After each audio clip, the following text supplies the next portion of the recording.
نحمده ونصلي على رسوله الكريم أما بعد أعوذ بالله من الشيطان الرجيم بسم الله الرحمن الرحيم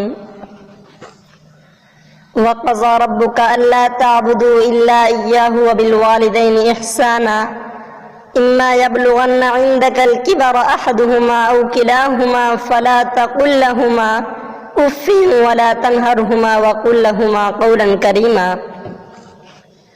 واخفض لهما جناح الذل من الرحمة وقل رب ارحمهما كما ربياني صغيرا۔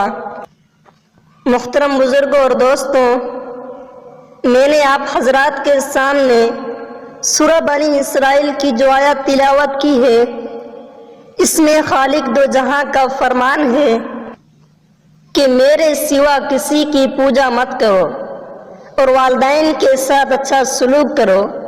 اگر والدین میں سے کوئی ایک یا دونوں بڑھاپے کو پہنچ جائے تو تم ان کو ان کی کسی بات پر اف مت کہو اور نہ ان کو جھڑکو، ان کے سامنے اپنے کندھوں کو جھکا دو۔ آگے ان کے لیے دعا کی بھی ہدایت فرمائی ہے، چنانچہ ارشاد ہے رب ارحمہما کما ربیانی صغیرا، اے میرے پروردگار ان پر رحم فرما جیسا کہ انہوں نے مجھے بچپن میں پالا ہے۔ ظاہری تعظیم پر اکتفا کرنا کافی نہیں، بلکہ دلوں میں بھی ان کا پورا احترام کرنا ضروری ہے، کیونکہ اللہ تعالیٰ دلوں کی باتوں کو خوب جاننے والے ہیں۔ میرے عزیز دوستوں، ماں باپ کی فضیلت کو بیان کرتے ہوئے تاجدار مدینہ صلی اللہ علیہ وسلم نے ارشاد فرمایا ہے کہ اللہ کی رضا والدین کی رضامندی میں ہے اور اللہ کی ناراضگی والدین کی ناراضگی میں ہے۔ محترم بزرگوں اور دوستوں، والدین کا کیا مرتبہ ہے، اس کا اندازہ حدیث کے ایک واقعہ سے لگائیے۔ ایک مرتبہ میرے حبیب صلی اللہ علیہ وسلم نے منبر پر تشریف فرما ہو کر فرمایا، اس کی ناک خاک آلود ہو۔ آپ صلی اللہ علیہ وسلم نے یہ جملہ 3 مرتبہ ارشاد فرمایا۔ صحابہ نے معلوم کیا کہ کس کی ناک خاک آلود ہو۔ آپ صلی اللہ علیہ وسلم نے ارشاد فرمایا، جو اپنے والدین میں سے کسی کو بڑھاپے کی حالت میں پائے اور ان کی خدمت کر کے جنت میں داخل نہ ہو سکا۔ میرے دوستوں، یوں تو ماں باپ دونوں ہی کی خدمت بہت بڑی سعادت و فضیلت ہے، لیکن ماں کا مقام و مرتبہ بڑا ہوا ہے، اس لیے کہ ماں بہت مشقتیں اٹھاتی ہے اور اپنے آرام کو حرام کرتی ہے۔ ماں کو کیوں نہ یہ زیادہ مقام حاصل ہو، اور یہ بات میں اپنی طرف سے نہیں کہہ رہا ہوں۔ بخاری شریف میں حضرت ابو ہریرہ رضی اللہ کی روایت ہے، وہ فرماتے ہیں کہ ایک آدمی حضور صلی اللہ علیہ وسلم کی خدمت میں حاضر ہوا اور کہا کہ میرے حسن سلوک کا سب سے زیادہ حقدار کون ہے؟ آپ صلی اللہ علیہ وسلم نے ارشاد فرمایا، امی کا۔ سائل نے پھر معلوم کیا، ثم من، پھر کون؟ آپ صلی اللہ علیہ وسلم نے فرمایا، امی کا۔ پھر سوال کیا، ثم من، آپ صلی اللہ علیہ وسلم نے فرمایا، امی کا۔ سائل نے 4تھی مرتبہ پوچھا، ثم من، آپ صلی اللہ علیہ وسلم نے ارشاد فرمایا، ابو کا۔ اس حدیث میں آپ نے دیکھا کہ 3 بار حضور صلی اللہ علیہ وسلم نے ماں کا تذکرہ کیا اور 4تھی مرتبہ آپ صلی اللہ علیہ وسلم نے باپ کا تذکرہ کیا۔ حضرات گرامی، ایک وقت ایسا تھا جس میں ہماری کچھ بھی حیثیت نہیں تھی، ہم اپاہج کی طرح تھے، بلکہ اس سے بھی زیادہ لاشعور و محتاج تھے، اور جب ہم شکم مادر میں تھے تو حس و حرکت کی بھی طاقت نہیں تھی جائے کہ ہم اپنے پیٹ کے اندر غذا بھر سکتے۔ تاریک کوٹری میں خدا نے ہماری مشفقہ ماں کی غذا کو کاٹ کر ہمارے پیٹ میں پہنچایا۔ پیاری امی جب کھانے کو بیٹھتی اور ہم پیٹ میں حرکت کرتے تو وہ تکلیف سے بے قرار ہو کر کھانا چھوڑ دیتی اور بسا اوقات ضعف کی وجہ سے بدن پیلا پڑ جاتا، کبھی چکر کھا کر زمین پر گر جاتی، لیکن ایسے حالت میں بھی اپنی جان سے زیادہ بچے کا خیال رکھتی ہے، چونکہ ماں تو ممتا اور ہمدردی ہی کا نام ہے۔ قرآن میں بھی کہا گیا ہے حملتہ امہ کرہا ووضعتہ کرہا، یعنی ماں نے حمل کے اندر بھی تکلیف برداشت کی اور ولادت کے وقت بھی مشقت اٹھائی۔ ایک واقعہ یہاں پر میں آپ حضرات کو سنا دوں۔ وہ واقعہ یہ ہے کہ ایک آوارہ لڑکا تھا جو کسی دیوانی لڑکی کا عاشق ہو گیا تھا۔ اس لڑکی نے شرط لگائی کہ میں تم سے اس وقت محبت کروں گی جب تم اپنی ماں کا کلیجہ نکال لاؤ گے۔ وہ لڑکا عشق میں ہوش کھو بیٹھا تھا، بغل میں چھری لے کر گھر پہنچا۔ بڑھیا ماں کھانا نکال کر بیٹے کے انتظار میں راستے تک رہی تھی، کہنے لگی بیٹا آج تو نے دیر کر دی، میں انتظار کر رہی ہوں۔ اسی دوران اس بدبخت بیٹے نے ماں کا سینہ چاک کر دیا اور کلیجہ نکال کر فرط و مسرت میں بھاگنے لگا، چوکھٹ سے ٹکرا کر گرا اور کلیجہ ہاتھ سے چھوٹ کر دور جا گرا۔ کلیجے سے آواز آتی ہے میرے بیٹے، میرے لخت جگر، تجھے کہیں چوٹ تو نہیں آئی؟ یہ ہے ماں کا دل اور ماں کی محبت کہ مرنے کے بعد بھی اپنی اولاد کی تکلیف برداشت نہیں کر سکی۔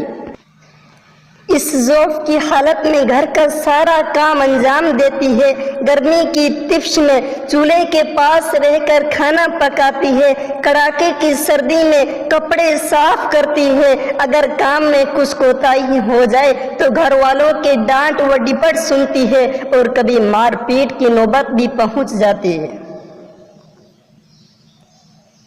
اے لوگوں غور کرو، ہماری پیدائش کے وقت ہماری والدہ کو کتنی مشکلات سے گزرنا پڑا ہوگا، کتنی مشقتیں برداشت کی ہوں گی، وہ سب جانتے ہیں۔ اگر کسی ماں کو اولاد سے محبت نہ ہوتی وہ شادی کرنا چھوڑ دیتی۔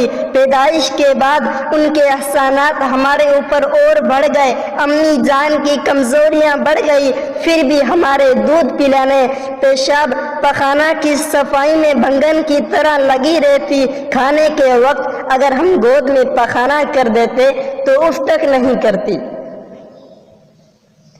آج والدین کا بڑھاپے کی وجہ سے کپڑوں میں بول و براز خطا ہو جائے تو اس پر انتہائی ناگواری اور کراہت ہوتی ہے۔ ہماری معمولی طبیعت خراب ہوتی تھی تو ان کی نیندیں حرام ہو جاتی تھی، ڈاکٹر اور حکیموں کے یہاں دوڑ پڑتے تھے، لیکن آج والدین اگر بیمار پڑ جائیں تو ہفتوں گزر جانے کے بعد بھی ہم ادھر توجہ کرنا گوارا نہیں کرتے۔ گویا والدین نجاست سے بھی زیادہ گندے نظر آتے ہیں۔ جب رات کو ہم اٹھ کر روتے تھے، کبھی امی جان ہمیں گود میں لے کر بلاتی تھی، کبھی ابو جان گلے سے لگاتے اور تمام تکالیف بشاشت سے برداشت کرتے تھے، جبکہ باری تعالیٰ نے اپنا اور والدین کا شکر ادا کرنے کا حکم فرمایا ہے۔ چنانچہ ارشاد ہے انشکر لی ولوالدیک، کہ میرے شکر کے ساتھ والدین کا بھی شکر ادا کرو۔ اصل خالق تو اللہ ہے، لیکن دنیا میں آنے کا ذریعہ پرورش اور تربیت کا وسیلہ والدین بنے ہیں۔ اے نوجوان، تو نے کبھی غور نہیں کیا کہ والدین تیری پیدائش اور پرورش میں کتنی تکلیف اٹھاتے ہیں؟ تیری ولادت کے وقت ماں پر کیا گزری ہے، درد زانے کس قدر تڑپایا ہے، سب مصیبتیں خوشی خوشی جھیل کر تجھ کو آغوش محبت میں لے کر اپنے خون کو دودھ بنا کر پلایا۔ افسوس صد افسوس، زیادہ وقت گزرنے نہیں پاتا کہ انسان والدین کے احسانات بھلا دیتا ہے، لیکن عرش عظیم کے مالک نے ان کو نہیں بلایا ہے، بلکہ اپنی عبادت کے ساتھ ساتھ ماں باپ کے لیے حسن سلوک کا حکم دے کر ان کے مقام و مرتبہ کو اور بلند کر دیا۔